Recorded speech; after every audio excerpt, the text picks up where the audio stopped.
وہ شخص قیامت کے دن حاضر کیا جائے گا، حکم ہوگا اس کے ہلکے گناہ پیش کر دو، جو اس کے چھوٹے چھوٹے گناہ ہیں وہ پیش کرو، بھاری گناہ نہیں۔ چنانچہ اس کے ہلکے گناہوں کو پیش کر دیا جائے گا، تو پھر پوچھا جائے گا تو نے فلاں فلاں کام کیے؟ جی میں نے کیے ہیں۔ اب تھوڑی دیر کے بعد اعلان ہوگا اس کو جنت میں داخل کر دو۔ کہے گا اللہ میں نے تو اپنے وہ اعمال نہیں دیکھ رہا جو میں نے اور بھی کیے تھے، مطلب اس کے بڑے جو گناہ تھے۔ تو نبی علیہ الصلوۃ والسلام فرماتے ہیں، اس بات پر راوی سیدنا ابو ذر کہتے ہیں میں نے آقا کو دیکھا، آقا علیہ الصلوۃ والسلام مسکرا رہے تھے۔ بھی اب اس بندے کو چھوٹ مل گئی ہے، اللہ نے اس کو معاف فرما دیا، تو یہ آگے کہہ رہا ہے کہ اللہ میں ابھی اپنے وہ باتیں نہیں دیکھ رہا جو میں دنیا کے اندر میں کر کے آیا ہوں۔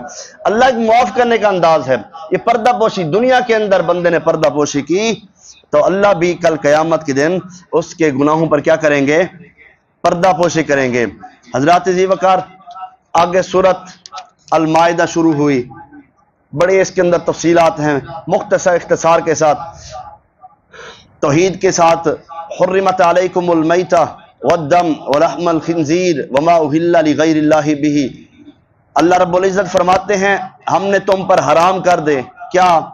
المیتہ، مردار کو تمہارے اوپر میں نے حرام قرار دے دیا، والدم، خون کو بھی میں نے تمہارے اوپر حرام قرار دے دیا، ولحم الخنزیر، خنزیر کا گوشت بھی تمہارے اوپر کیا ہے؟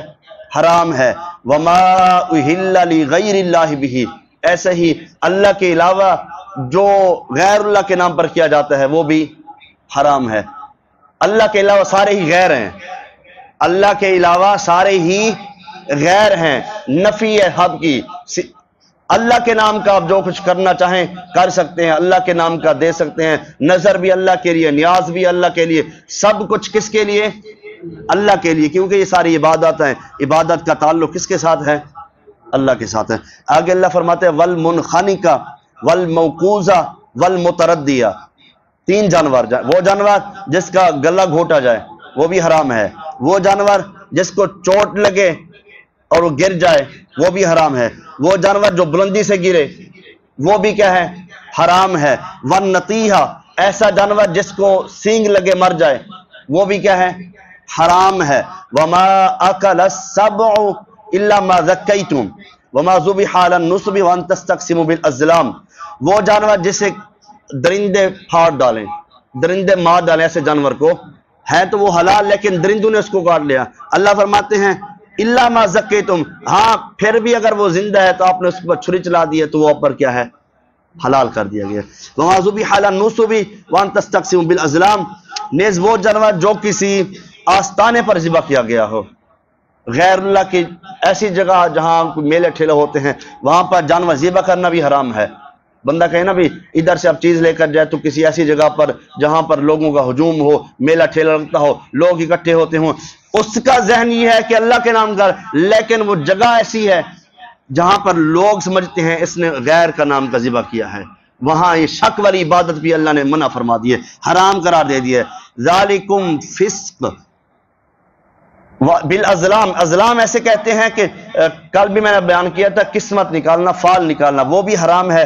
اللہ فرماتے ذالکم فسق، یہ سارے کام تمہارے اوپر ناجائز ہیں، فسق فجور والے کام ہیں، ایسے کاموں کو چھوڑ دیا جائے۔ ہاں اس کی وضاحت کے اندر آپ یہ دیکھیں کہ اگر تمہارے کوئی ایسا جانور آپ نے ایک شکار کے لیے کتا رکھا ہوتا ہے، جیسے کل جس کی وضاحت ہو رہی تھی، کتے کو آپ نے شکار کے رکھا ہوا ہے تو بسم اللہ پڑھ کر اگر آپ اس کو چھوڑیں گے شکار کے لیے تو وہ جس جانور کو لے آئے گا وہ تمہارے لیے کیا ہے؟ حلال ہے۔ یہ شریعت مسئلہ ہے، اللہ نے وہ تمہارے لیے حلال قرار دے دیا ہے۔ پھر اگر شکار چوڑائی میں لگنے کی وجہ سے کسی چیز سے مر جائے تو آقا علیہ الصلوۃ والسلام فرماتے ہیں اگر پھٹ جائے خون نکلا ہے تو آپ کھا سکتے ہیں، ورنہ نہیں۔ اگر اس کو چوٹ لگ گئی ہے یا اس قسم شکار کے لیے وہ جانور تھا، اس کو چوٹ ایسی لگی اس کا خون نہیں نکل سکا، پھر بھی وہ حرام ہے آپ کے لیے، اس کا خون نکلنا کیا ہے؟ ضروری ہے۔ آقا علیہ الصلوۃ والسلام نے فرمایا اگر بسم اللہ پڑھ کر سکھائے ہوئے کتے نے شکار سے خود بھی کھا لیا ہو تو پھر بھی مت کھاؤ۔ اگر آپ دیکھیں کہ اس شکار کو کتے نے کھا لیا ہے تو پھر اس کو نہ کھائیں، چاہے آپ نے بسم اللہ بھی پڑھا ہے اس کے اوپر، چاہے وہ شکاری کتا ہی کیوں نہیں۔ تو اس کتے نے یہ شکار اپنے لیے کھایا تھا، تمہارے لیے نہیں کھایا، تو وہ جو اس نے شکار کیا تھا اپنے لیے کیا تھا، اگر وہ تمہارے لیے شکار کرتا تو وہ اس سے کھاتا نہ، کیونکہ کتے ایسے ہوتے ہیں جو ان کو سکھایا جاتا ہے وہ وہی کام کرتے ہیں جو ان کو کہا جاتا ہے. تو اس سے کیا کرنا چاہیے؟ بچنا چاہیے. اور وہ ان تستقسموا بالازلام پیچھے معذوبی حالا نصبی، تو ایسی جگہ جہاں مشکوک جگہ ہے، جہاں مشکوک ہے وہاں پر آپ جانور کیا، وہاں پر آپ کسی قسم کی کوئی چیز تقسیم نہیں کر سکتے. چاہے وہ آپ چھوٹی سی چنے بھنے لے جائیں وہ جا کے تقسیم کریں، وہ بھی جائز نہیں ہے. جانور تو دور کی بات ہے، اللہ یہ بھی پسند نہیں فرماتے. ہاں آپ نے تقسیم کرنا ہے تو آپ گھر میں، محلے میں، مسجد میں کسی بچوں کو جا کر تقسیم کر دیں، دکان میں کسی بچوں کو تقسیم کر دیں. جگہ خاص نہ کریں، ایسی جگہ جو مشکوک جگہ ہو اس سے کیا کرنا چاہیے؟ بچنا چاہیے. تو آگے شکار کے حوالے سے آقا علیہ الصلوۃ والسلام فرماتے ہیں جب تم اپنے کتے کو جس کو آپ نے سکھایا ہوا اس کو چھوڑو تو ان پر اللہ کا نام لے لو تو اس کا کیا ہوا شکار تم کھا سکتے ہو. پیچھے جو وضاحت تھی اس کو بھی مد نظر رکھنا ہے اور اس حدیث کو بھی مد نظر رکھنا ہے. آقا علیہ الصلوۃ والسلام نے فرمایا جب تم اپنا تیر چھوڑو تو اس پر بھی بسم اللہ کہو. بسم اللہ کہہ کر تیر چھوڑو. جیسے شکار کے لوگ جاتے ہیں، جو لوگ یہ پیشہ کرتے ہیں، بڑا اچھا کام ہے، شکار کرنا چاہیے. تو شکار کے متعلق مسائل بھی علم ہونا چاہیے. آقا علیہ الصلوۃ والسلام فرمایا جب تم تیر چھوڑو اور شکار غائب ہو جائے تو جب ملے اسے کھا سکتے ہو، بشرطے کہ وہ سڑا ہوا گلا ہوا نہ ہو، خراب نہ ہو جائے. اگر خراب ہے تو پھر اس کو چھوڑ دو، پھر آپ اس کو نہیں کھا سکتے. چوتھی حدیث نبی علیہ الصلوۃ والسلام فرماتے ہیں تم شکار پر تیر چھوڑو، پھر اس شکار کو 1 یا 2 دن کے بعد پاؤ. 1 یا 2 دن کے بعد پھر دیکھو اس پر تمہارے تیر کے علاوہ کوئی اور نشان نہیں آئے، پھر تم اس کو کھا سکتے ہو. اس کے علاوہ اگر کوئی نشان آ گئے، اگر وہ شکار پانی میں گر پڑا تو اسے مت کھاؤ کیونکہ وہ پھر خراب ہو جاتا ہے، بدبو ہوتی ہے، تو اس سے بچنا چاہیے. سیدنا عبداللہ بن مغفر رضی اللہ تعالیٰ فرماتے ہیں آقا علیہ الصلوۃ والسلام نے کنکری پھینک کر شکار کرنے سے منع کیا ہے، پتھر نما نکیلے اس سے منع کیا گیا ہے. یہ تکلیف زیادہ دیتے ہیں اس لیے اس سے منع کیا گیا ہے، اس کے ذریعے شکار نہ کیا جائے. اور آقا علیہ الصلوۃ والسلام فرماتے ہیں ہر چیز میں احسان کرنا فرض ہے، اور جانوروں کے ساتھ احسان ہی ہے کہ جب تم انہیں ذبح کرنے لگو یا انہیں شکار کرنے لگو تو چھری چاقو اس کو تیز کر لیا کرو تاکہ جانور کو اذیت نہ ہو. جانور کو بھی اذیت دینا شریعت منع فرماتی ہے. یا انسان تو پھر انسان تو کئی حصے کئی گنا زیادہ اس کی فوقیت رکھتا ہے، تو اس لیے کم سے کم جانوروں کے معاملے میں، شکار کے معاملے میں جو بندہ شکار کرتا ہے اسے چاہیے کہ وہ مسائل پڑھ کر پھر آگے بڑھے، مسائل پڑھ کے پھر آگے شکار کرے. آخری بات وَاتْلُ عَلَيْهِمْ نَبَأَ بَنِي آدَمَ بِالْحَقِّ إِذْ قَرَّبَا قُرْبَانًا فَتُقُبِّلَ مِنْ أَحَدِهِمَا وَلَمْ يُتَقَبَّلْ مِنَ الْآخَرِ. کل کا جو ہمارا ٹاپک تھا اس سے بھی ریلیٹڈ بات آج یہ بھی آ رہی ہے کہ روح زمین پر سب سے پہلا جو قتل ہوا وہ آدم علیہ السلام کی اولاد میں سے ہوا. جو 2 بیٹے تھے، دونوں کا نام کیا تھا کوئی بتا سکتا ہے؟ حابیل اور قابیل.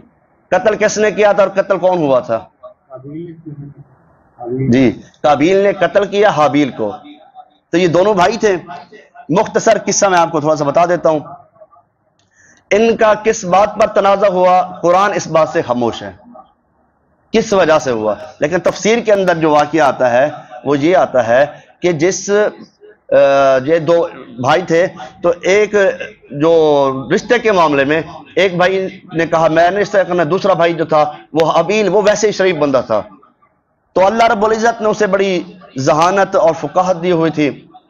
تو آدم علیہ السلام پریشان تھے، دونوں بیٹے ہیں، اب میں مسئلہ، انہوں نے کہا آپ دونوں قربانی پیش کریں اللہ کے ہاں، جس کی قربانی قبول کی جائے گی شادی اس کی کریں گے اس کے ساتھ. دونوں نے قربانی پیش کی تو ایک کی قربانی قبول ہو گئی، وہ حابیل کی قربانی قبول ہو گئی، اور قابیل پھر غصے میں آ گیا. تو اس نے غصے میں آ کر کیا کیا؟ اتنا بڑا جرم کیا کہ قیامت تک نبی مکرم صلی اللہ علیہ وسلم فرماتے ہیں قیامت تک جتنے قتل ہوں گے سب کا گناہ قابیل پر جائے گا. قیامت تک جب سے دنیا بنی ہے جتنے قتل ہوئے ہیں، جتنے قتل ہوں گے سارے، کیونکہ شروعات اس نے کی ہے. ایسے ہی اگر آج ہم کسی گناہ کی شروعات کرتے ہیں نا تو جب تک وہ گناہ ہوتا رہے گا ہم اس میں ملوث ہیں، چاہے وہ گناہ چھوٹا ہے یا بڑا ہے، چاہے وہ سٹیٹس کی دنیا میں کیوں نہیں ہے. گانا لگا دیا تو جہاں تک آگے لوگ سنیں گے وہ ہم اس کے گناہ میں برابر کے شریک ہیں. تو گناہ میں اس کی وضاحت کر رہا تھا. تو حابیل قتل ہو گئے، اس کے بھائی قابیل نے اسے قتل کر دیا۔ اب وہ پریشان ہے، میرے سے تو جرم ہو گیا ہے، اب پریشان ہے بھی اس کا کرنا کیا ہے، اس کو دفن کیسے کرنا، نہ کوئی علم ہے نہ کوئی خبر ہے، اب اتنی بڑی غلطی ہو گئی۔ تو اللہ رب العزت نے سمجھانے کے لیے ایک کوا بھیجا۔ دو کوے آپس میں لڑ رہے تھے، اور لڑتے لڑتے ایک کوا مر گیا، اور دوسرے کوے نے کیا کیا، زمین کورید کر اس کو نیچے دفن کیا، اوپر مٹی ڈال دی۔ تو یہ قابیل دیکھ رہے تھے، حابیل آگے تھے، اب وہ دیکھ رہے تھے بھی وہ کوا نے کیسے مارا، پھر اس کو کیسے دفن کیا۔ تو وہاں سے دفن کرنے کا یہ طریقہ نکلا۔ آج تک وہی طریقہ رائج ہے کہ اگر کوئی مسلمان فوت ہو جائے یا قتل ہو جائے تو اس کو زمین میں کیا کرتے ہیں، دفن کرتے ہیں۔ تو اس لیے نبی علیہ الصلوۃ والسلام نے فرمایا جو پہلا جو قتل ہے، اب دیکھیں کل یہ بات چل رہی تھی قتل کے حوالے سے، اللہ فرماتے ہیں فَكَأَنَّمَا قَتَلَ النَّاسَ جَمِيعًا، جس بندے نے ایک قتل کیا کسی کو ناحق قتل کرنا۔ اب قتل کی کچھ صورتیں جائز بھی ہیں، آپ کے علم میں ہونا چاہیے 3 صورتیں ایسی ہیں قتل کی جو جائز ہیں۔ سب سے پہلی صورت یہ ہے کہ قتل کے بدلے قتل کیا جا سکتا ہے قصاص کے طور پر۔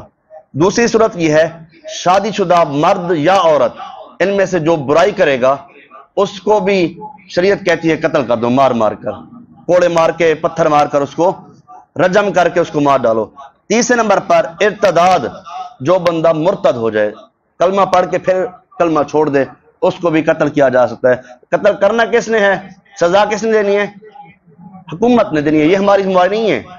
جو جرم کرے گا وہ حکومت، اسلامی حکومت اس کو سزا دے گی، ہمارا کام ہے صرف بتا دینا۔ یہ 3 صورتوں میں قتل جائز ہے، مارا جا سکتا ہے، ادروائز اس کے علاوہ کسی کو قتل کرنا کیا ہے، کبیرہ گناہ ہے، کبیرہ گناہ ہے۔